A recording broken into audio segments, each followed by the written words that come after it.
Enzymes की properties के बारे में डिस्कशन करते हैं हमने कुछ कैरेक्टरिस्टिक्स या कुछ प्रॉपर्टीज़ के बारे में बात की हुई है कि एंजाइम्स जो हैं ये एक्टिवेशन एनर्जी, किसी भी रिएक्शन की एक्टिवेशन एनर्जी को लोअर डाउन कर देते हैं, राइट। लोअर डाउन करने से हमारे जो एंजाइम्स हैं वो एंजाइम्स इफेक्टिवली हमारे जो सबस्ट्रेट है ना बेटा, जब सबस्ट्रेट को आपने यूज़ किया है किसी भी केमिकल रिएक्शन में, तो उन सबस्ट्रेट की एक्टिवेशन एनर्जी मतलब पोटेंशियल एनर्जी अगर किसी सबस्ट्रेट मॉलिक्यूल की कम भी रही हो और आपने एंजाइम्स को यूज़ कर लिया हो, तो एंजाइम्स को यूज़ करने के बाद उन सबस्ट्रेट्स की भी पोटेंशियल एनर्जी थोड़ी सी चेंज हो जाती है और हमारे जो सबस्ट्रेट मॉलिक्यूल्स हैं वो एक्टिव स्टेज में आ जाते हैं।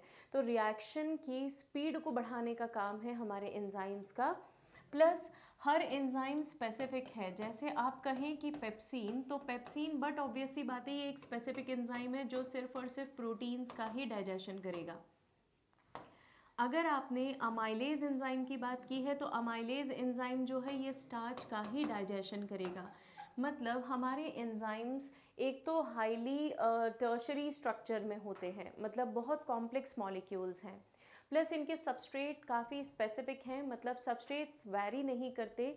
ये सबस्ट्रेट अगर स्पेसिफिक हैं तो डेफिनेटली एक एंजाइम किसी दूसरी रिएक्शन में पार्टिसिपेट नहीं कर सकता। किसी भी रिएक्शन के बाद आपके पास एंजाइम का मॉलिक्यूल अनचेंज रहेगा, अनकंज्यूम्ड रहेगा, राइट। क्योंकि मैंने आपको अभी थोड़ी देर पहले एक पॉइंट बताया था, आप याद करें कि जब एंजाइम के मॉलिक्यूल्स को हम यूज़ करते हैं या एंजाइम्स को हम यूज़ करते हैं तो वो सबस्ट्रेट के मॉलिक्यूल्स की रिएक्टिविटी को बढ़ा देते हैं, और ऐसे सबस्ट्रेट मॉलिक्यूल्स जो कि लेस रिएक्टिव थे, जिनका एनर्जी लेवल कम था, उन सबस्ट्रेट मॉलिक्यूल्स को भी कोलाइड करवाते हैं या उनकी जो एनर्जी लेवल है उसको इंक्रीज़ कर देते हैं, और ऐसा करने से वो सिर्फ रिएक्शन का स्पीड बढ़ाते हैं। यहाँ कहीं भी उनके पार्टिसिपेशन मतलब उनके physical participation rather I should say उनके केमिकल पार्टिसिपेशन की ज़रूरत नहीं है। सिर्फ एंजाइम का फिजिकल प्रेजेंस ही पूरी रिएक्शन को कंट्रोल कर लेता है, और इसलिए at the end of reaction they remain as it is and remain unconsumed. They remain unconsumed, right. मतलब इन्हें कंज्यूम नहीं किया गया है। Now not used up in the reaction, that means the same thing कि जो भी एंजाइम आप यूज़ कर रहे हैं रिएक्शन में वो end of the reaction will remain same, consume नहीं होंगे, जैसे थे वैसे के वैसे ही आपको मिलेंगे। एंजाइम्स प्रोटीनेशियस नेचर के होते हैं, हमने शुरू में भी बात की थी, एक्सेप्ट वन एंजाइम जिसे आप राइबोजाइम बोलते हैं। ये राइबोन्यूक्लिक एसिड बेस्ड है, आरएनए बेस्ड एंजाइम है। सिर्फ इस एंजाइम को छोड़ दें तो बचे हुए मेरे सारे एंजाइम्स कैसे हैं, प्रोटीन बेस्ड है, प्रोटीन के नेचर के हैं। ये रिएक्शन का रेट इंक्रीज कर देंगे bye lowering down the activation energy. तो सपोज अगर ये एक्टिवेशन एनर्जी का ग्राफ था पहले, तो अब एंजाइम को यूज़ करने के बाद मेरा ग्राफ जो है वो यहीं पे ख़त्म हो गया है ना। मतलब इतना एनर्जी का डिफरेंस आ गया है, और ये एनर्जी का डिफरेंस सिर्फ इसलिए आया है क्योंकि आपने एंजाइम्स यूज़ किए हैं। तो यहाँ पे एनर्जी लेवल मैंने प्लॉट किया है, एनर्जी को किसके साथ प्लॉट किया है बेटा, रेट ऑफ रिएक्शन के साथ। तो आप जब इसे रेट ऑफ रिएक्शन के साथ प्लॉट कर रहे हैं तो डेफिनेटली एक्टिवेशन एनर्जी को रिड्यूस किया, जो एनर्जी पहले इस पीक पे लग रही थी मुझे, है ना, इस लेवल का एनर्जी मुझे लग रहा था, मतलब ये मैक्सिमम एनर्जी था, अब वो एनर्जी मैक्सिमम होकर कितना रह गया, इतना ही रह गया है। This is how it increases activation energy, और ओवरऑल आप कह सकते हो कि रिएक्शन का रेट क्या कर दिया उसने, कम कर दिया, राइट। हमारे सारे एंजाइम स्पेसिफिक हैं। क्यों स्पेसिफिक हैं बेटा, सबसे पहली बात तो समझिए कि एंजाइम्स का स्ट्रक्चर टर्शरी स्ट्रक्चर होता है, और इस टर्शरी स्ट्रक्चर की ब्यूटी ये है कि इसके अंदर कुछ पॉकेट्स बनती हैं। इन पॉकेट्स को हम कहते हैं एक्टिव साइट्स। ये एक्टिव साइट्स एंजाइम को सबस्ट्रेट से बाइंड करने में मदद करती हैं। एक बार ही आपका एंजाइम सबस्ट्रेट से कंबाइन हो गया, बाइंड हो गया, तो अब आपका सबस्ट्रेट मॉलिक्यूल जो है वो चेंज हो जाएगा और रिएक्शन बिगिन हो जाएगी, राइट। तो हमारा जो भी सबस्ट्रेट मॉलिक्यूल है वो एंजाइम की एक्टिव साइट्स में, पॉकेट्स में आके बाइंड होता है और फिर रिएक्शन शुरू होती है। लेकिन क्योंकि एंजाइम हमारे पूरी तरीके से प्रोटीन बेस्ड हैं, तो अगर आपने बहुत ज़्यादा हाई टेम्परेचर दिया तो ये जो मेरा प्रोटीन फोल्डेड स्ट्रक्चर में था और अंदर जो हाइड्रोजन बॉन्ड्स थे, जिन बॉन्ड्स के कारण मेरा tertiary structure of any protein was stabilised, ये हाइड्रोजन बॉन्ड्स क्या हो जाएंगे, मेल्ट हो जाएंगे, ब्रेक हो जाएंगे। ये हाइड्रोजन बॉन्ड्स के ब्रेक होने से मेरा पूरा एंजाइम, यूँ कह लो प्रोटीन, डीनेचर हो जाएगा। तो प्रोटीन के डीनेचर या एंजाइम के डीनेचरेशन का reason high temperature, change of pH हो सकता है, वेरी लो टेम्परेचर भी हो सकता है। ऑल्दो वेरी लो टेम्परेचर पे गया हुआ एंजाइम एक समय बाद एक्टिव हो सकता है, लेकिन हाई टेम्परेचर में एंजाइम का डीएक्टिवेशन ही हो जाता है, right. So high temperature can lead to deactivation of these enzymes. और ये एंजाइम्स स्पेसिफिकली अगर मैं एक स्पेशल बैक्टीरिया की बात करूं जिसे हम बोलते हैं Thermus aquaticus, we call it as Thermus aquaticus. ये जो मेरे पास बैक्टीरिया है, ये एक्वेटिकस, या ये जो बैक्टीरिया है मेरे पास, ये हॉट सल्फर स्प्रिंग का बैक्टीरिया है बेटा, बहुत हाई टेम्परेचर पर रहता है। और उस हाई टेम्परेचर पर रहने के कारण इसके जो एंजाइम्स हैं वो नॉर्मली 90 to 120 डिग्री सेंटीग्रेड तक रह सकते हैं, नॉर्मल रह सकते हैं, फंक्शनल रह सकते हैं। But what about enzymes of your body and my body? हम नॉर्मल प्लेन्स पे रहने वाले लोग हैं, हमारी बॉडी का टेम्परेचर एवरेज टेम्परेचर है बेटा 37 डिग्री सेंटीग्रेड हमारा नॉर्मल टेम्परेचर है। इस टेम्परेचर से ज़्यादा टेम्परेचर पे अगर आपने अपने एंजाइम्स को रखा तो बट ऑब्वियस सी बात है कि आपकी बॉडी में वो एंजाइम फंक्शनल नहीं रह जाएगा, राइट। तो enzymes they get denatured at high temperature except for those of thermophilic bacterias. Sorry. चलिए, अब मेटाबॉलिक कन्वर्जन अगर किसी भी सब्सट्रेट को हम डिनोट करते हैं बेटा S से और एंजाइम को हम डिनोट करते हैं E से। तो किसी भी सब्सट्रेट को एंजाइम के साथ कंबाइन होना पड़ता है। जब ये दोनों आपस में कांटेक्ट में आते हैं तब एक ऑब्लिगेटरी फॉर्मेशन, एक कंपलसरी फॉर्मेशन होता है एंजाइम सब्सट्रेट कॉम्प्लेक्स का। This ES is basically just a loose complex जहाँ पे एंजाइम की एक्टिव साइट्स में, एक्टिव पॉकेट्स में एक सबस्ट्रेट आके बाइंड हो गया है। ये सबस्ट्रेट बट ऑब्वियस सी बात है कि इस एक्टिव साइट के कॉम्प्लीमेंट्री शेप का ही होगा। जैसे अगर ये आपका एंजाइम है तो सबस्ट्रेट का जो शेप है वो कैसा हो सकता है बेटा? कुछ इस तरीके का हो सकता है, राइट। सबस्ट्रेट मेरे पास कुछ इस तरीके का हो सकता है, तो ये सबस्ट्रेट का शेप होगा। मतलब आप नोटिस कर सकते हैं कि एंजाइम और सबस्ट्रेट इन दोनों का जो साइट है, this is complementary, see this is a complementary site. ये एंजाइम सबस्ट्रेट कॉम्प्लेक्स जब भी बनेगा तो ये एंजाइम सबस्ट्रेट कॉम्प्लेक्स हमेशा स्टेबलाइज्ड कॉम्प्लेक्स होगा। मतलब इस कॉम्प्लेक्स के बनने से हमेशा एक्टिवली आपके प्रोडक्ट के मॉलिक्यूल्स जो है वो बनते रहेंगे। So this is basically a transient phenomenon, क्योंकि कॉम्प्लेक्स जो है वो टेम्पररी बना है बेटा, और एक बार जैसे ही आपकी प्रोसेस स्टॉप हो गई ये कॉम्प्लेक्स जो है ये भी क्या हो जाएगा? ब्रेक हो जाएगा। और ब्रेक होने के बाद मैं उसके आगे की भी प्रोसेस आपको बताती हूँ। ब्रेक होने के बाद ये मेरा एंजाइम अलग हो गया और सबस्ट्रेट अलग हो गया, इसीलिए हमने ऐसा कहा था बेटा सबस्ट्रेट प्रोडक्ट में कन्वर्ट हो गया तो I should write here product, है ना। ये मेरा एंजाइम जो है अलग हो गया, प्रोडक्ट अलग हो गया।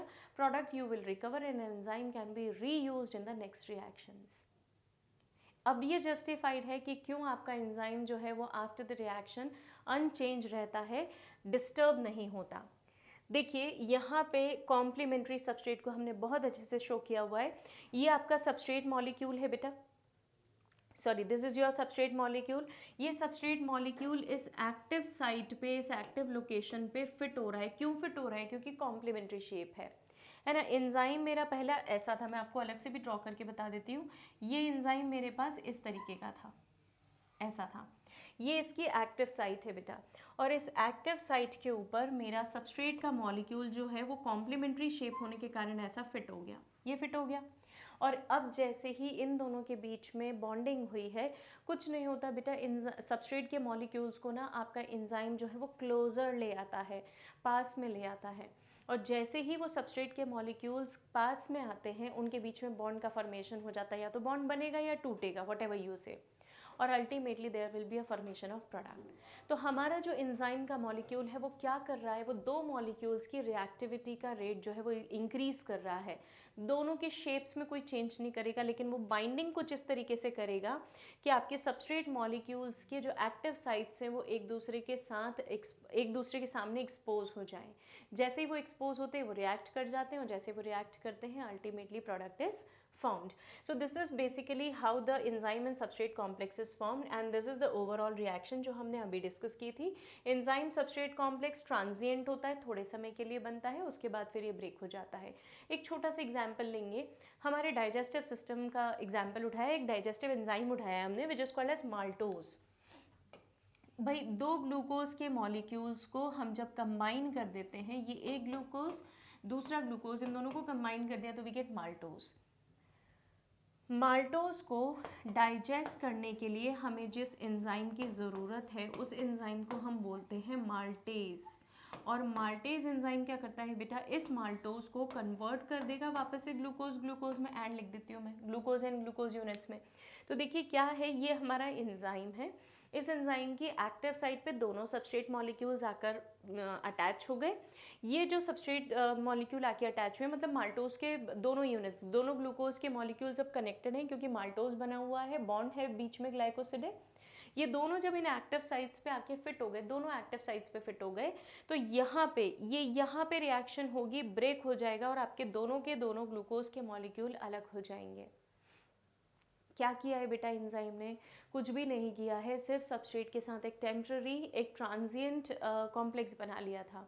ऐसा करने से जो बॉन्ड्स है उनका ईजिली बॉन्ड्स एक्सपोज हो गए, और बॉन्ड्स एक्सपोज होने से दोनों के बीच में ईजिली इंटरेक्शन हो पाया, और वहाँ पे बॉन्ड का ब्रेक, यहाँ तो बॉन्ड ब्रेक हुआ है, कई जगह पे बॉन्ड बन भी सकता है. तो या तो बॉन्ड ब्रेक होगा, बनेगा, और ultimately you will get product. Right, so this is how it takes place. ये बेसिकली एक एंजाइम सबस्ट्रेट कॉम्प्लेक्स का हमारे पास लॉक एंड की मैकेनिज्म था. ये लॉक एंड की मैकेनिज्म एक स्पेशल मैकेनिज्म है जो कि डेवलप किया गया था, जहाँ पे जिसमें हमें ये बताया गया था कि जैसे किसी एक पर्टिकुलर लॉक से एक स्पेशल की ही उस ताले को खोल सकती है, वैसे ही किसी एक एंजाइम से एक स्पेसिफिक सबस्ट्रेट ही बाइंड कर सकता है.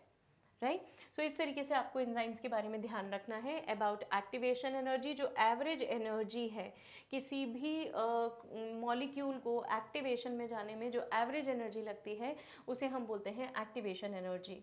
और इस एनर्जी में हमारा जो सब्सटेंस है वो बहुत टेम्परली, हमारा जो सब्सटेंस है वो रह पाता है. Permanent it is not possible, क्योंकि हाई एनर्जी स्टेट पे हमेशा बने रहना इज़ नॉट प्रैक्टिकली पॉसिबल और फीजिबल. अगर मान लीजिए आपका रिएक्शन का रेट ऐसा है और यहाँ पे ये सबस्ट्रेट है और ये प्रोडक्ट है, तो सबस्ट्रेट की एनर्जी कैसी है बेटा, सबस्ट्रेट की एनर्जी हाई है, प्रोडक्ट की एनर्जी लो है. इस केस में हीट एनर्जी, मतलब ये जो एक्स्ट्रा अमाउंट ऑफ एनर्जी है यहाँ पे, this extra amount of energy, not this much, थोड़ा सा लेस कर रही हूँ, this extra amount of energy is reduce, है ना. ये जो एक्स्ट्रा अमाउंट ऑफ एनर्जी है ये कम हो जाती है, मतलब रिलीज़ हो जाएगी. ये रिलीज़ होगी तो रिएक्शन कैसी बनेगी मेरी, एक्सोथर्मिक. और अगर मान लीजिए इस ग्राफ को मैं रिवर्स कर दूँ सॉरी इस ग्राफ को अगर मैं ऐसा कर दूं तो ये मेरा सबस्ट्रेट है, ये मेरा प्रोडक्ट है. तो प्रोडक्ट की एनर्जी हाई है और सबस्ट्रेट की एनर्जी लो है, मतलब आपको इस पर्टिकुलर रिएक्शन में एनर्जी सप्लाई करनी पड़ेगी. तो कुछ जगह पे आपको एनर्जी देनी पड़ती है बेटा, और कुछ जगह से आपको एनर्जी निकालनी पड़ती है. तो this is my exothermic reaction, क्योंकि मैं एनर्जी को बाहर निकाल रही हूँ. And that is endothermic reaction, क्योंकि वहाँ मुझे एनर्जी देनी पड़ेगी. तो जब आप एनर्जी इनकोऑपरेट करोगे सिस्टम में तो प्रोसेस होगी, और कभी एनर्जी निकालेंगे तो होगी. देखो एंजाइम्स ना बहुत क्लासिकल तरीके से डिस्कवर हुए थे बेटा, यीस्ट में डिस्कवर हुए थे, और इसलिए इनको पहला नाम जाइमेज भी पड़ा था. राइट, बुशनर ने सबसे पहले इनके बारे में या इनकी डिस्कवरी की थी, और कून ने या कूने उन्हें हम बोलते हैं, जिन्होंने इनका जो टर्म है, एंजाइम जो टर्म है वो हमें दिया था. ग्रेजुअली हम इन्हें पहले जाइमेज कहते थे, फिर हम इन्हें बायोलॉजिकल कैटलिस्ट बोलने लग गए, एंजाइम्स बोलने लग गए, क्योंकि हमें इनका फंक्शन समझ में आया. ग्रेजुअली हमने एंजाइम्स के बारे में पढ़ना शुरू किया कि ये काम कैसे करते हैं. तो दो थियोरीज थी हमारे पास, एक लॉक एंड की मैकेनिज्म था और एक इंड्यूस फिट मैकेनिज्म था. राइट, इंड्यूस फिट मैकेनिज्म भी कुछ अलग तरीके का होता है, जिसमें एंजाइम का थोड़ा सा शेप चेंज बताया गया, और लॉक एंड की मैकेनिज्म जो अभी थोड़ी देर पहले मैंने आपसे डिस्कस किया, आई शो यू अगेन, कि अगर आपका ये एंजाइम है तो उस एंजाइम के पास कुछ एक्टिव साइट्स होती हैं, है ना. Consider it to be lock and this to be key. तो ये की इस लॉक के अंदर फिट हो जाती है. This is what is lock and key mechanism. Right, we will talk about it. चलिए, तो एक्सोथर्मिक एंडोथर्मिक रिएक्शन हमने देखी है. ये यहीं पे हमारा एक्टिवेशन एनर्जी का ग्राफ है. I will explain you again. यहाँ से सपोज ये मेरा सबस्ट्रेट है और ये मेरा प्रोडक्ट है. सबस्ट्रेट हायर लेवल पे है, हायर एनर्जी पे है और प्रोडक्ट जो है वो लोअर एनर्जी पे है, तो definitely here the extra amount of energy will be release. So this is what is my exothermic reaction, या मैंने एनर्जी रिलीज कर दी. मीनवाइल जब इस सबस्ट्रेट को मुझे एक्टिव करना था तो इसकी पोटेंशियल एनर्जी को ब्रेक करना था और इसे काइनेटिक एनर्जी में लाना था ताकि ये मूवमेंट में आए और मूवमेंट में आने के बाद ये कोई प्रोडक्ट बना दे आपके लिए. तो अल्टीमेटली यहाँ पे इतना लंबा मुझे ट्रांजिशन स्टेट पे जाना पड़ा, इतनी हाई एनर्जी देनी पड़ी, तब जाके ये एक्टिव स्टेज पे आया विदाउट एंजाइम. लेकिन इमेजिन कीजिए अगर मैं इसे एंजाइम दे दूँ, इस रिएक्शन में अगर एंजाइम्स को इंट्रोड्यूस कर दूँ तो मेरी रिएक्शन एनर्जी जो यहाँ थी यहाँ से फॉल होकर यहाँ आ गई. So can you see that the activation energy is reduced. मतलब अब एंजाइम्स के इन्वॉल्वमेंट से सबस्ट्रेट के मॉलिक्यूल्स बहुत तेज़ी से काम करना शुरू करेंगे, बहुत जल्दी एक्टिव हो जाएंगे. Right now there are certain factors that affect the rate of chemical reaction. ये सब डिपेंड करता है कि आपने किन कंडीशंस पे हमारे एंजाइम का स्ट्रक्चर चेंज कर दिया है. तो फॉर एग्जांपल टेम्परेचर, अगर मान लीजिए मैं एक ज़रूरत से ज़्यादा टेम्परेचर देना शुरू करूँ तो एंजाइम काम करना बंद कर देंगे. उससे कम टेम्परेचर दूँ तब भी एंजाइम इनएक्टिव है. तो you can see the optimum temperature over here is 40 degree centigrade. मतलब आप जैसे जैसे टेम्परेचर बढ़ाओगे एंजाइम की एक्टिविटी ग्रेजुअली इंक्रीज़ होगी, एक हाईएस्ट लेवल पे जाएगी. उसके बाद आप फर्दर इंक्रीज़ करेंगे ना टेम्परेचर तो उल्टा एंजाइम की एक्टिविटी कम हो जाएगी, स्टेशनरी भी नहीं रहेगी, कम हो जाएगी. Reason denaturation, hydrogen bonds break होंगे बेटा, और जैसे जैसे हाइड्रोजन बॉन्ड्स ब्रेक होंगे इसकी अनस्टेबिलिटी आपको विजिबल होगी, दिखने लगेगी. सो हाईएस्ट एक्टिविटी एक ऑप्टिमम टेम्परेचर पे ही होती है. लो टेम्परेचर पे एंजाइम डिस्ट्रॉय नहीं होते हैं लेकिन इनएक्टिव हो जाते हैं. एंड हाई टेम्परेचर पे देयर आर मेनी चांसेस कि आपका जो एंजाइम है वो डीनेचर ही हो जाए, उसके बाद आप उसको रिकवर ना कर सको. लो टेम्परेचर वाला तो रिकवर किया जा सकता है. सिमिलरली विद द पीएच बेटा, ये एक ऑप्टिमम पीएच है. फॉर सपोज अल्कलाइन पीएच, हमारी बॉडी का पीएच अल्कलाइन होता है, तो 7.2 to 8 पीएच का रेंज जो है that is the optimum temperature जहाँ आपके एंजाइम्स इफेक्टिव रहेंगे.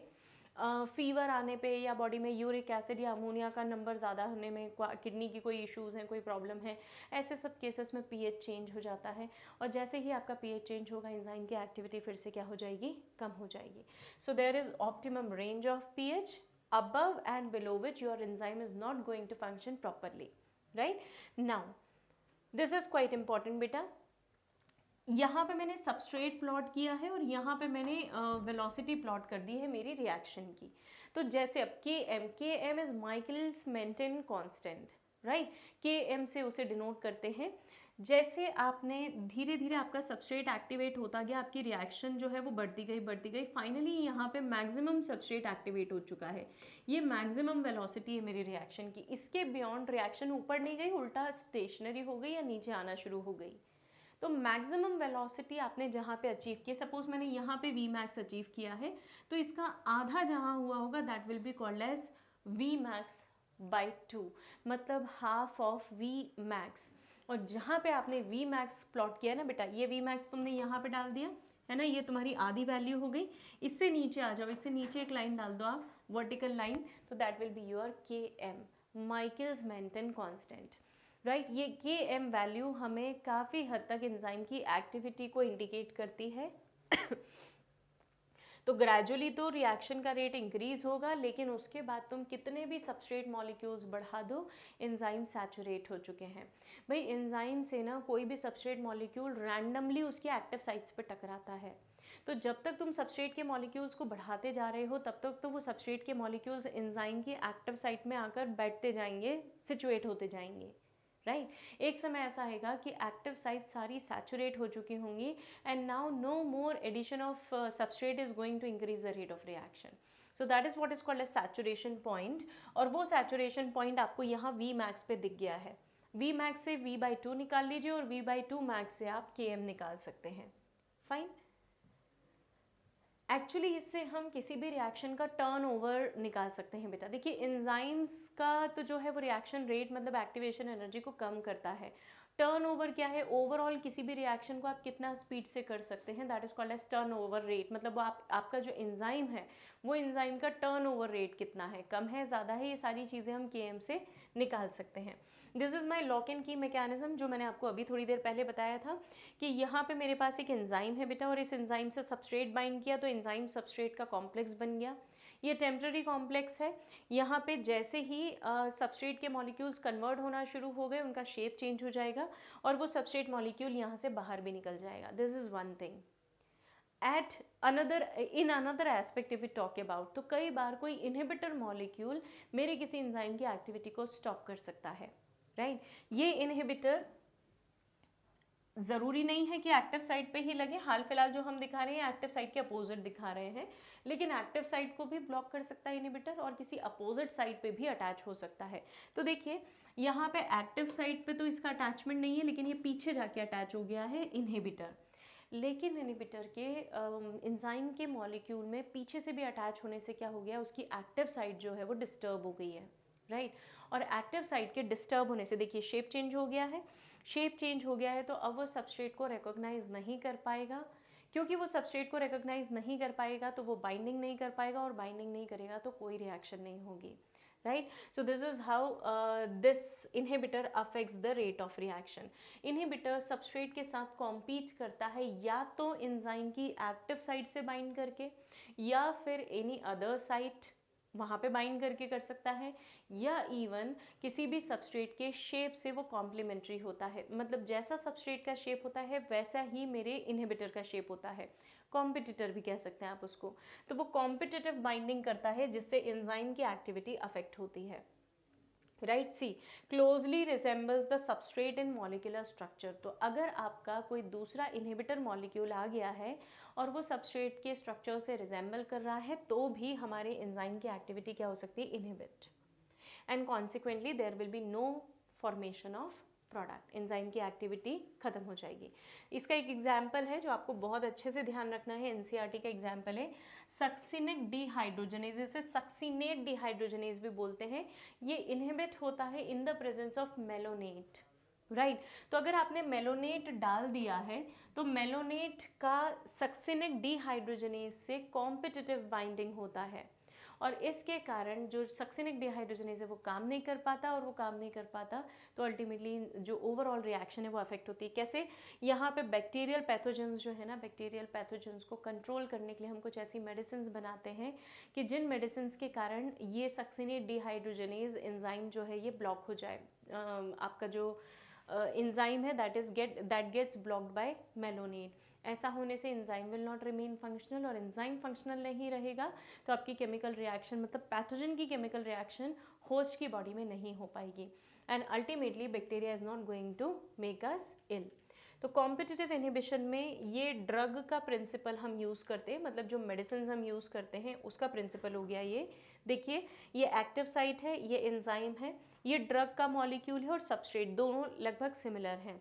यहाँ पे ड्रग जो है इस एंजाइम के साथ आकर बाइंड कर गई और सबस्ट्रेट जो है वो बाइंड नहीं कर पाया, और ऐसा होने से आपका जो एंजाइम है उसने एंजाइम जो है वो ड्रग के साथ ब्लॉक हो गया, और ऐसा होने से पाथवे डिस्टर्ब हो गया। पाथवे डिस्टर्ब होने से जो पैथोजन है वो आपकी बॉडी में सर्वाइव नहीं कर पाएगा, right. So let us talk about a question.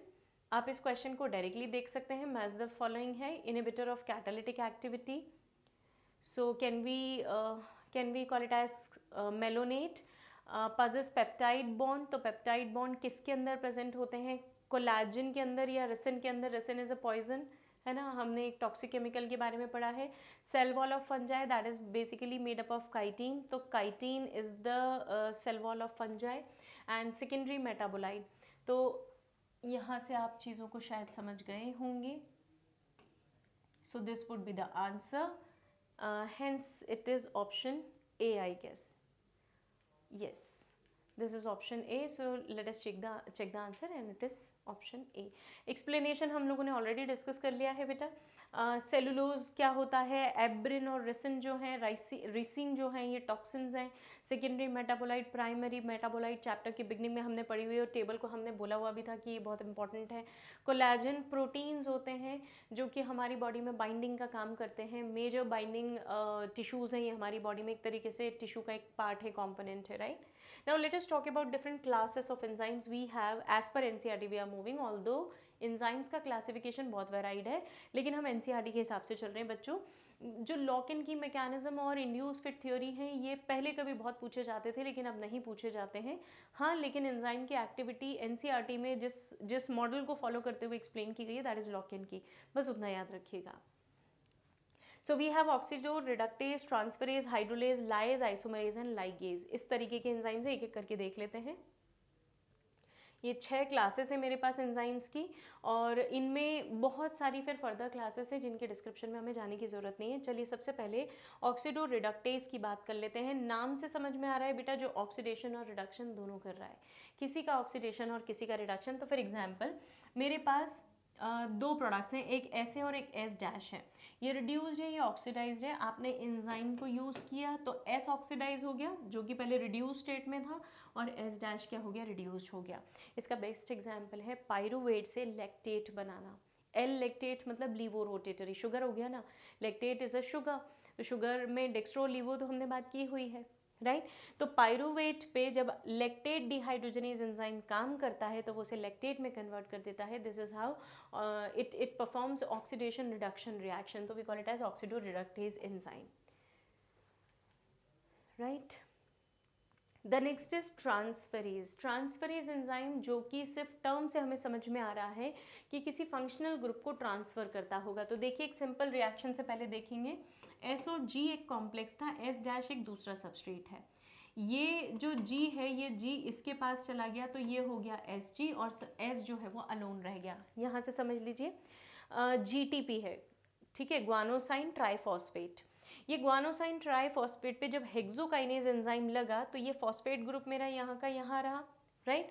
और आप देख लीजिए फॉस्फेट ग्रुप में क्या डिफरेंस आ गया बेटा, यहाँ का जो फॉस्फेट ग्रुप था वो मैंने निकाल कर यहाँ पे लगा दिया, ठीक है। Rest it is all same, मतलब आपको सिर्फ फंक्शनल ग्रुप को, मतलब किसी एक पर्टिकुलर ग्रुप को ट्रांसफर करना है, तो that is what is called as transferase. तो जो ग्लूकोज फॉस्फेट था वो ग्लूकोज 6 फॉस्फेट में कन्वर्ट हो गया, राइट। इसका फॉस्फेट उसके फॉस्फेट में चला गया। So glucose adenosine triphosphate, triphosphate मतलब कैसे इमेजिन करोगे बेटा, एक बार और क्लियर कर देती हूँ मैं आपको। यहाँ पे ट्राइफॉस्फेट है, ये ग्लूकोज एडेनोसाइन ट्राइफॉस्फेट है सपोज, तो इसका क्या मतलब कि इसके पास 3 फॉस्फेट मॉलिक्यूल्स अटैच है, राइट। इसमें से एक फॉस्फेट निकाल के मैंने किसी दूसरी शुगर पे डाल दिया और वो शुगर किस में कन्वर्ट हो गई, glucose 6 phosphate. This is how we discuss this. So this is how the transfer of any group takes place, सिर्फ हाइड्रोजन को छोड़ के, है ना। ये ध्यान रखिएगा कि उसमें कोई भी ग्रुप ट्रांसफर कीजिए, लेकिन हाइड्रोजन को अगर आपने ट्रांसफर किया तो enzyme will not fall into the category of transferase. Hydrolases का सीधा सीधा मीनिंग है बस वाटर का रिमूवल करना। तो जैसे मेरे पास ये माल्टोज है, 2 ग्लूकोज के यूनिट से कंबाइन है, इसका हाइड्रोलिसिस कर दीजिए, पानी निकाल दीजिए, तो क्या बन जाएगा आपके पास, ग्लूकोज एंड ग्लूकोज। तो 2 ग्लूकोज के मॉलिक्यूल्स आ जाएंगे and this is how you will gate monomers. तो ये हाइड्रोलेज है, मतलब डिहाइड्रेशन की प्रोसेस होगी बेटा। ये specially glycosidic bond N bonds पे काम करता है, ग्लाइकोसिडिक बॉन्ड्स पे काम करेगा, CC बॉन्ड पे या C हैलाइड या PN बॉन्ड्स पे, फॉस्फेट नाइट्रोजन बॉन्ड्स पे काम करता है, राइट। उतना याद रखने की जरूरत नहीं है, आप बस इतना याद रखिए that it will be responsible for the hydrolysis of ester, ether and peptide glycosidic bonds, right. Peptide bond proteins के अंदर और ग्लाइकोसिडिक बॉन्ड्स शुगर के अंदर। Another group of enzyme is lyase. Lyase मतलब ऐसे एंजाइम है जो बिना हाइड्रोलिसिस करे ही ग्रुप को ट्रांसफर करते हैं, चेंज करते हैं और एक डबल बॉन्ड इंट्रोड्यूस करते हैं। तो देखिए यहाँ पे आपके पास फ्यूमेरेट है, ये फ्यूमेरेट है, फ्यूमेरेट के अंदर यहाँ पे डबल बॉन्ड है, ये वाटर के मॉलिक्यूल को इंट्रोड्यूस करेगा, हाइड्रोलिसिस नहीं करेगा, ये सिर्फ वाटर के मॉलिक्यूल्स को इंट्रोड्यूस कर सकता है, हाइड्रोलिसिस नहीं करेगा, प्लस इसने क्या किया, OH ग्रुप ऐड करने के बाद यहाँ पे जो डबल बॉन्ड था वो डबल बॉन्ड यहाँ से रिमूव कर दिया। तो या तो ये डबल बॉन्ड पे काम कर रहा होगा या फिर ये किसी हाइड्रोक्सिल ग्रुप को इंट्रोड्यूस कर रहा होगा। विदाउट हाइड्रोलिसिस ये रिएक्शंस को करवाता है, चेंज करता है एक सबस्ट्रेट को into another substrate. This is what is called as lyase. There is another group of enzyme which is called as isomerase. Isomerase का मतलब होता है जो geometrical isomers बनाते हैं, राइट मतलब अगर आपके पास कुछ शुगर के मॉलिक्यूल्स हैं और उन शुगर के मॉलिक्यूल्स को का आइसोमर आप डेवलप कर रहे हैं, तो उस आइसोमर के लिए मुझे किसकी ज़रूरत पड़ेगी, एक एंजाइम की। जैसे ग्लूकोज है, ग्लूकोज का आइसोमर फ्रक्टोज है ना, या फिर 3-फॉस्फोग्लिसरेट है, मतलब थर्ड पोजीशन पे फॉस्फेट है, इस फॉस्फेट को चेंज कर दिया, इसकी पोजीशन हमने चेंज कर दी, तो कौन सी पोजीशन पे आ गया, ये सेकेंड पोजीशन पे आ गया। So now this is called as two phosphoglycerate. तो ये आइसोमर बनाने के लिए भी मुझे किसकी ज़रूरत पड़ी, आइसोमरेज, राइट। तो आइसोमरेज कुछ ऐसे कंपाउंड बनाएगा हमें जहाँ पे ऑप्टिकल ज्योमेट्रिकल आइसोमर्स आपको मिल सके या पोजिशनल आइसोमर्स। ये जो आइसोमर था आपके सामने, this is positional isomer.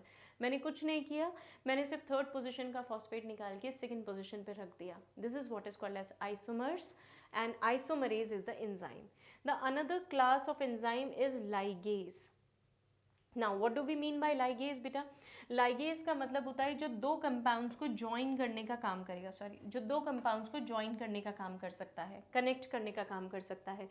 So catalysing linking together of two components, दो अलग अलग कॉम्पोनेंट्स को जोड़ना, है ना, सिलना, सील करना, इसे हम बोलते हैं लाइगेट करना। कहाँ कहाँ लाइगेशन करता है ये, mostly carbon hydrogen, carbon sulphur, carbon nitrogen और फॉस्फोरस नाइट्रोजन या कार्बन ऑक्सीजन पे भी लाइगेशन की प्रोसेस करता है। देखिए ज़रा, यहाँ पे पायरुवेट कार्बोक्सिलेज नाम का एंजाइम हम यूज़ कर रहे हैं और ये मेरे पास पायरुवेट है। पायरुवेट को चेंज करेगा हमारा जो एंजाइम है, और वो कहाँ पे चेंज करेगा बेटा, ये आपका जो कार्बन डाइऑक्साइड का एडिशन है, इस कार्बन डाइऑक्साइड को, see pyruvate is what, pyruvate is a 3 carbon compound, oxaloacetic acid 4 carbon compound है, ये ध्यान रखिएगा। तो एक कार्बन इंट्रोड्यूस करना है, कहाँ से लाया, कार्बन डाइऑक्साइड से एक कार्बन निकाल के उसने यहाँ अटैच कर दिया, so you have got oxalo acetate. और ऐसा करने के लिए इसे एनर्जी की ज़रूरत पड़ी है, इसीलिए हमने यहाँ ATP लिखा है, लेकिन यहाँ पे क्या लिखा है, ADP + PI, मतलब आपने एक फॉस्फेट को यूटिलाइज कर लिया है, राइट। तो ओवरऑल क्या समझेंगे आप कि लाइगेज का काम क्या हो गया, लाइगेज दो सबस्ट्रेट को ज्वाइन करता है और ज्वाइन करने के लिए उसे एनर्जी की ज़रूरत है, मतलब ATP की ज़रूरत है। आपने वो ATP प्रोवाइड कर दिया, दोनों ग्रुप्स जुड़ गए, कंबाइन हो गए, and this is how you have got a product. Now कुछ एंजाइम्स को हमने उनके स्ट्रक्चर के बेसिस पे भी क्लासीफाई किया है। फॉर एग्जांपल एक सिंपल एंजाइम्स हैं जो सिर्फ प्रोटीन बेस्ड हैं, जिनमें प्रोटीन के अलावा और कोई दूसरा फंक्शनल ग्रुप प्रेजेंट नहीं, मतलब कोई दूसरा और ग्रुप अटैच नहीं है। So they are called as simple enzymes, directly बने हुए जो एंजाइम्स हैं सिर्फ प्रोटीन बेस्ड। कॉन्जुगेटेड एंजाइम मतलब जिनमें अब और स्ट्रक्चर्स आपके जुड़े हुए हैं और फंक्शनल ग्रुप्स हैं। अगर ये फंक्शनल ग्रुप प्रोटीनिशियस पार्ट है तो इसे हम एपो एंजाइम बोल देते हैं, और अगर ये नॉन प्रोटीनिशियस है, राइट, प्रोटीनिशियस है तो एपो एंजाइम कह देंगे, और नॉन प्रोटीनिशियस हैं, सपोज कोई मेटालिक आयन है तो उसे हम क्या बोल देंगे, कोफैक्टर बोल देंगे। तो आपको ये याद रखना है बेटा सॉरी,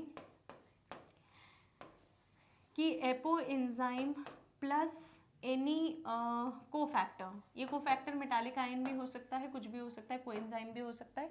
इन दोनों को जब आप कंबाइन करते हैं तो you get a holo enzyme, you get an active enzyme. कुछ एंजाइम तो सिंपल एंजाइम्स है, हमारी बॉडी के जो प्रोटीन्स है ना वो, या हमारी बॉडी के जो एंजाइम्स हैं mostly they are not simple enzymes, they are conjugated enzymes, मतलब apart from simple protein chain they have different groups attach to them, right. और ये कोफैक्टर्स इनके ऊपर जब काम करते हैं, जब अटैच करते हैं, मतलब प्रोटीनिशियस पार्ट पे नॉन प्रोटीनिशियस पार्ट जब अटैच हो जाता है, तब ये फंक्शनल एंजाइम का फॉर्म ले लेते हैं, राइट। इन्हें हम बोलते हैं होलो एंजाइम, राइट। इसीलिए यहाँ मेंशन है that they are critically active enzymes, मतलब जो काम करेंगे। अब अगर कैटालिटिक एक्टिविटी आप चेक करें तो जब भी तुम कोफैक्टर निकाल लोगे किसी एंजाइम से, कोफैक्टर को विड्रॉ कर लोगे तो वो किसके फॉर्म में कन्वर्ट हो जाता है, एक इनएक्टिव एंजाइम के फॉर्म में। तो अगर एक्टिव एंजाइम चाहिए तो it has to be attached with a cofactor. अब देखिए कोफैक्टर्स होते क्या क्या हैं। एक मेरे पास प्रोस्थेटिक ग्रुप है, एक कोएंजाइम है और एक मेटालिक आयंस है।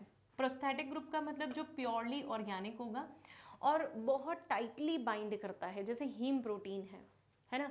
हीम प्रोटीन आपके पर ऑक्सीडेज एंजाइम के साथ टाइटली बाइंड करता है। It is a protein part, first thing organic है, सेकेंड थिंग टाइटली बाउंड करेगा। This is what is the property of my prosthetic group, है ना। हाइड्रोजन पर ऑक्सीडेज H2O2 को ब्रेक किया जाता है वाटर और कार्बन डाइऑक्साइड में, and that is the milder version. Higher toxicity को लोअर टॉक्सिसिटी में हम कन्वर्ट कर रहे हैं। तो वो जो पर ऑक्सीडेज एंजाइम है, उस पर ऑक्सीडेज या दूसरे कैटालिटिक ग्रुप ऑफ एंजाइम में मेरे पास प्रोस्थेटिक ग्रुप प्रेजेंट होते हैं। Coming to the coenzyme, coenzyme organic होता है लेकिन लूजली होता है। इट इज़ लूजली बाउंड, बहुत ईजिली डिटैच कर सकते हो आप, जैसे NAD NADP है। ये कैसे हैं, इनमें नियासिन विटामिन अटैच होता है। अगर vitamin, niacin vitamin is vitamin B complex का एक पार्ट है। तो बी कॉम्प्लेक्स की डेफिशिएंसी होने से आपकी बॉडी में कई सारी जो मेटाबॉलिक रिएक्शंस है वो नहीं हो पाती। It is for this reason only, क्योंकि आपका जो कोएंजाइम है वो मिसिंग है, right. And then the another is metallic ions. Metallic ions जैसे जिंक पॉजिटिव है, Mn2 पॉजिटिव है, Cu2 पॉजिटिव है। ये कुछ मेटालिक आयंस हैं जो किसी एंजाइम के लिए ज़रूरी है। Zinc is needed for carboxy peptidase. तो कुछ एंजाइम्स की एक्टिविटी के लिए मुझे मेटालिक आयंस की ज़रूरत पड़ती है, सबके लिए अलग अलग है। Just remember one example and that will do. Let us talk about a question. Consider the following statement. Coenzyme or metal ion that is tightly bound to the enzyme is called as prosthetic group. तो coenzyme or metal ion that is tightly bound to the enzyme protein is called as prosthetic group. Is it true or false? A complete catalytic active enzyme which is bound to prosthetic group is called as apoenzyme. Is it true or false? Complete catalytic active enzyme का मतलब holo enzyme है ना, with its bound prosthetic group is called as apoenzyme. Is it okay? Apoenzyme is an active enzyme. What do you feel, right or wrong? So we need to sorry